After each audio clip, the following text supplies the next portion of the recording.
تو قرآن کریم کو سیکھنے کے لیے، قرآن کریم کی تلاوت کرنے کے لیے، قرآن کریم کو درست پڑھنے کے لیے جو علم، جو سائنس وجود میں آئی ہے، اس سائنس کو کہتے ہیں تجوید القرآن کورس۔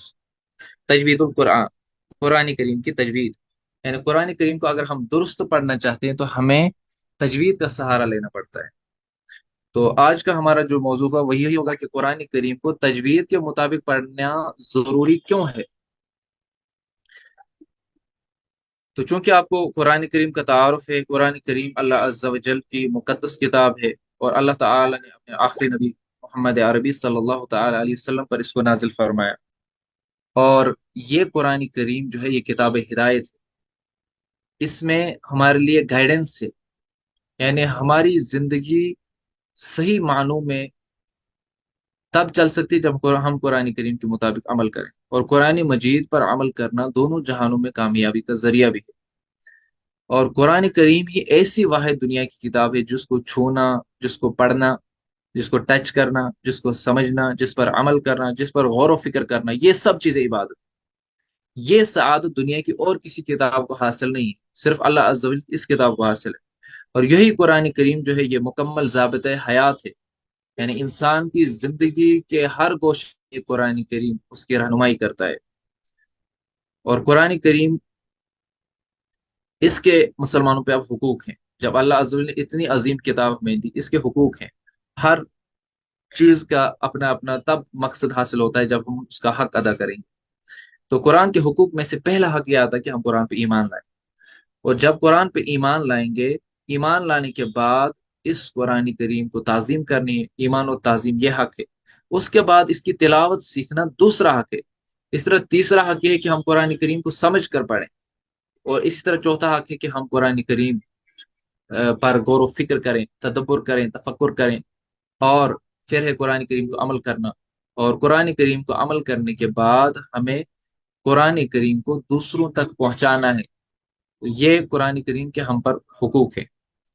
ابھی انہوں نے میسج کیے کہ کتنے لیکچرز ہوں گے، تو لیکچرز آلموسٹ ہم نے یہ ڈیسائیڈ کیا ہے کہ ہم 25 لیکچرز تک اس کو کمپلیٹ کرنے کی کوشش کریں گے انشاءاللہ اس کورس کو۔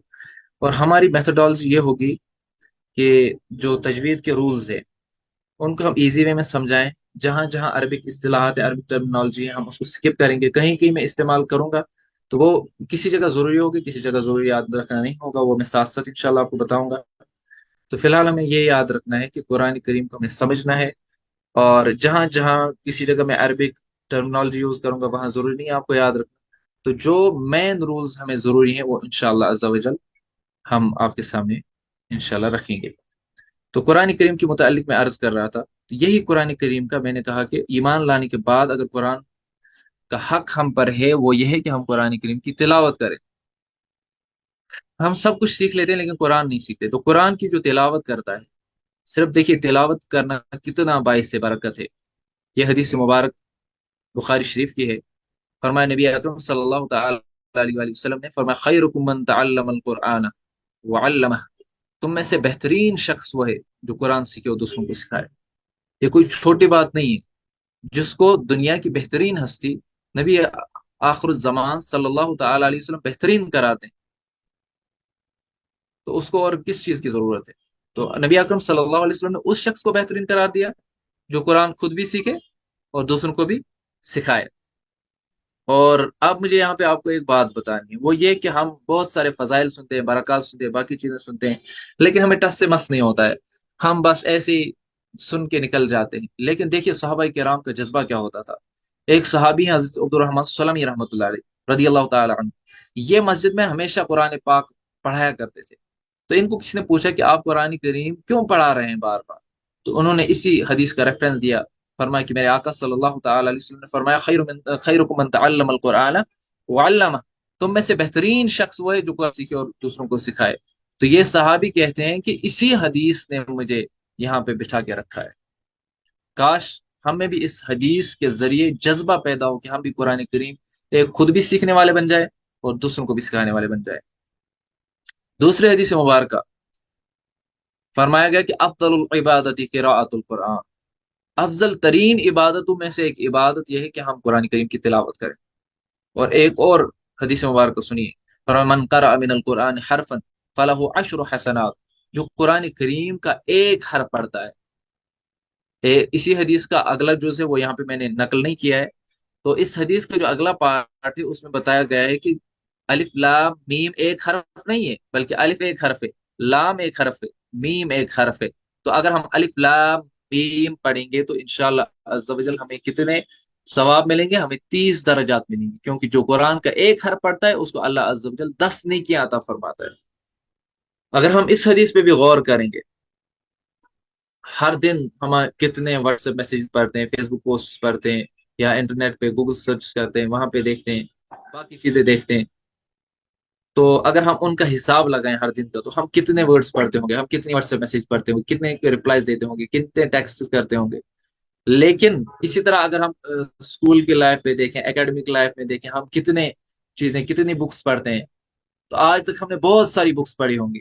اگر ان کے ورڈز کی ہم اندازہ لگائیں، اگر آپ ہم تمام ان بکس کو جمع کریں، پھر ہم کہیں گے کہ ایک ورڈ پڑھنے سے کیا ہمیں ایک ثواب مل سکتا ہے یا نہیں سکتا ہے؟ اس پہ اگر ہم غور کریں گے، شاید اگر میتھمیٹکس کی پوری بک بھی کوئی پڑھ ڈالے، سائنس کی پوری بک بھی کوئی پڑھ ڈالے، ہسٹری پوری پڑھ ڈالے، تو اس طرح بے آئین ہی اس سے کوئی ثواب حاصل نہیں ہونے والا۔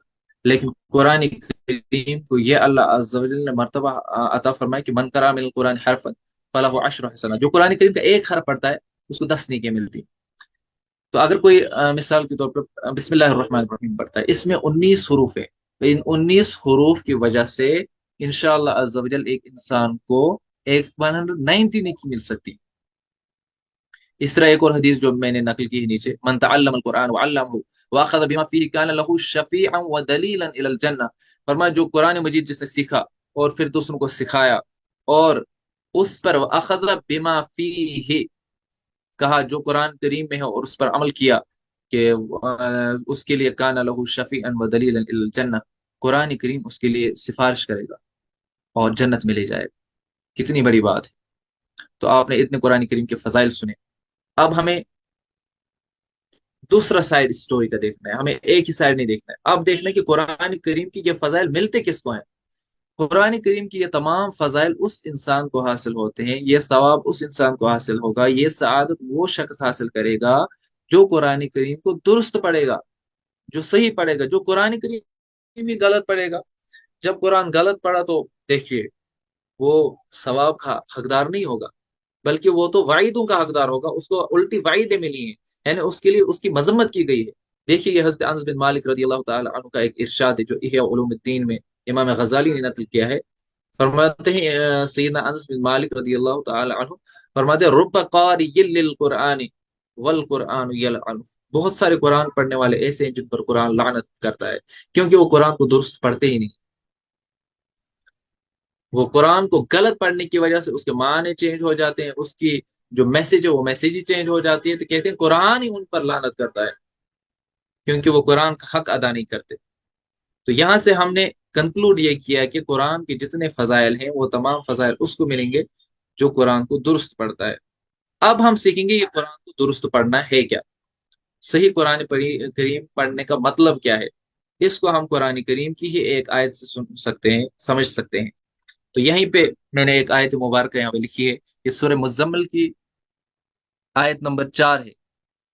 اللہ تعالی فرماتا ہے وَرَتِّلِ الْقُرْآنَ تَرْتِيلًا، اور قرآن کریم کو خوب ٹھہر ٹھہر کر پڑھو، ترتیل کے ساتھ پڑھو، قرآن کریم کو ترتیل کے ساتھ پڑھو، یعنی کہ قرآن کریم کو ترتیل کے ساتھ پڑھنے کا حکم ہمیں اللہ عز و جل دے رہا ہے۔ تو یہ ترتیل کیا ہوتی ہے، اس کی ڈیفینیشن جو ہے اس کو ایکسپلین کیا ہے حضرت سیدنا علی المرتضی شیر خدا کرم اللہ تعالی وجہ الکریم نے۔ ان سے پوچھا گیا کہ ترتیل کے معنی کیا ہے، حضرت علی رضی اللہ تعالیٰ عنہ فرماتے ہیں تجوید الحروف و معرفت الوقوف، قرآن کریم کو تجوید کے ساتھ پڑھنے کا مطلب جو ہے وہ یہ ہے کہ ہم تمام حروف کو تجوید کے ساتھ پڑھیں،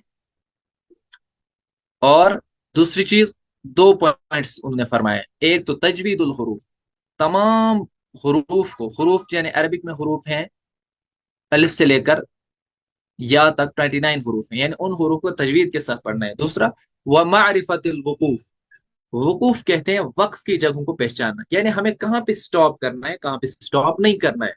یہ چیز آپ کو پتا ہوگی کہ کوئی بھی لینگویج ہو اس میں سٹاپس یا پازز کا ایک رول ہوتا ہے، اگر ہم پاز صحیح جگہ پہ نہ دیں تو وہ معنی ہی بدل جاتا ہے۔ ایک جملہ جملہ مشہور ہے، مثال ایک جملہ ہے روکو، یہاں پہ ہم نے سٹاپ کیا، پھر مت جانے دو، تو اس کا ایک میننگ نکلا کہ آپ روک لو کسی کو، اس کو مت جانے دو۔ اگر اسی میں ہم سٹاپ غلط جگہ پہ کہیں گے، ہم کہیں گے روکو مت جانے دو، آپ دیکھیں آپ، تو میننگ کہاں پر پہنچ جاتا ہے۔ اسی طرح حضرت علی جو فرماتے ہیں کہ ترتیل کا معنی ہے ایک تو حروف کو تجوید کے ساتھ پڑھنا، اور دوسری بات وہ معرفت الوقوف، وقوف کی پہچان، یعنی وقف کی جگہوں کا خیال رکھنا، یعنی ہمیں کہاں پہ سٹاپ کرنا ہے، کہاں سٹاپ نہیں کرنا ہے۔ تو ہم نے یہاں پہ یہ اخذ کیا کہ اللہ عز و جل ہمیں قرآن کریم پڑھنے کا حکم دے رہا ہے، کس طرح پڑھنے کا دے رہا ہے، ترتیل کے ساتھ پڑھنے کا دے رہا ہے حکم۔ اور ترتیل کیا ہے؟ تجوید الحروف و معرفت الوقوف، ایک تو تجوید کے ساتھ حروف کو پڑھنا اور وقف کی جگہوں کا خیال رکھنا۔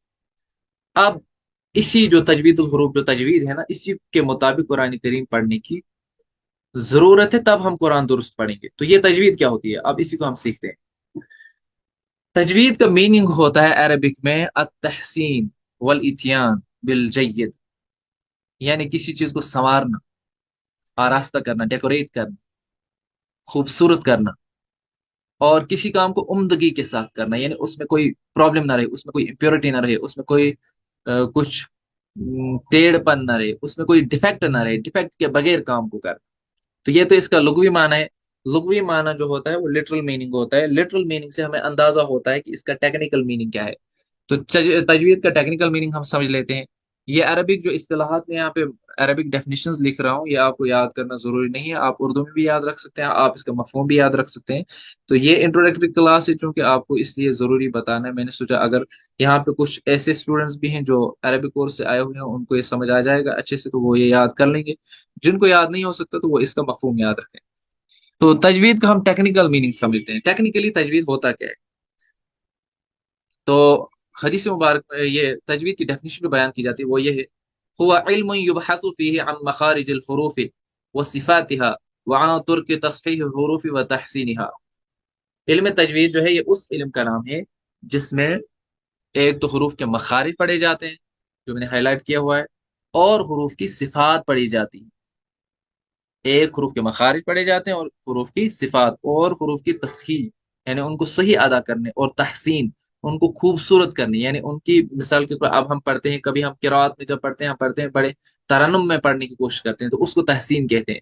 اسی کے بارے میں بحث کی جاتی ہے، یعنی ان چیزوں کو ہی ڈسکس کیا جاتا ہے۔ تو اگر ہم اس ڈیفینیشن کا کنکلوژن نکالیں گے، جو میں نے نیچے ایز اے ایکویشن لکھ دیا ہے، تجوید میں ہم دو چیزوں کو ڈسکس کرتے ہیں۔ تجوید مجموعہ ہے، یہ کلیکشن ہے دو چیزوں کا، ایک مخارج کا، اور دوسری صفات، یعنی ہم حروف کے مخارج اور صفات پڑھیں جو علم تجوید ہے۔ اگر ہم اور غور کریں گے، میں نے یہاں پہ بتایا کہ ہمیں ترتیل کے ساتھ قرآن پڑھنے کا حکم ہے۔ ترتیل کیا ہے؟ حضرت علی فرماتے ہیں ترتیل کا معنی ہے تجوید اور وقف کے جگہوں کو پہچاننا۔ اب میں نے آپ کو تجوید بتایا، تجوید وہ علم ہوتا ہے جس میں حروف کے ہم مخارج پڑھتے ہیں اور صفات پڑھتے ہیں۔ الف سے یا تک جتنے حروف ہیں ان کے ایک مخارج پڑھنے ہیں، اور ان کو صفات کے مطابق ہمیں ادا کرنا ہے، پروناؤنس کرنا ہے، آرٹیکولیٹ کرنا ہے، تاکہ ہم درست قرآن پڑھ سکیں۔ تو اگر ہم سمپلی یاد رکھیں گے تجوید کو، تو مخارج پلس صفات، تجوید دو چیزوں کا مجموعہ ہے، ایک مخارج کا اور صفات کا۔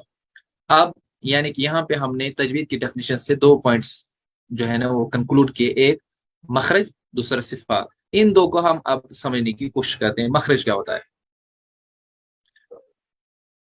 مخرج کا بھی ایک لغوی معنی ہے۔ مخرج کا لغوی معنی ہے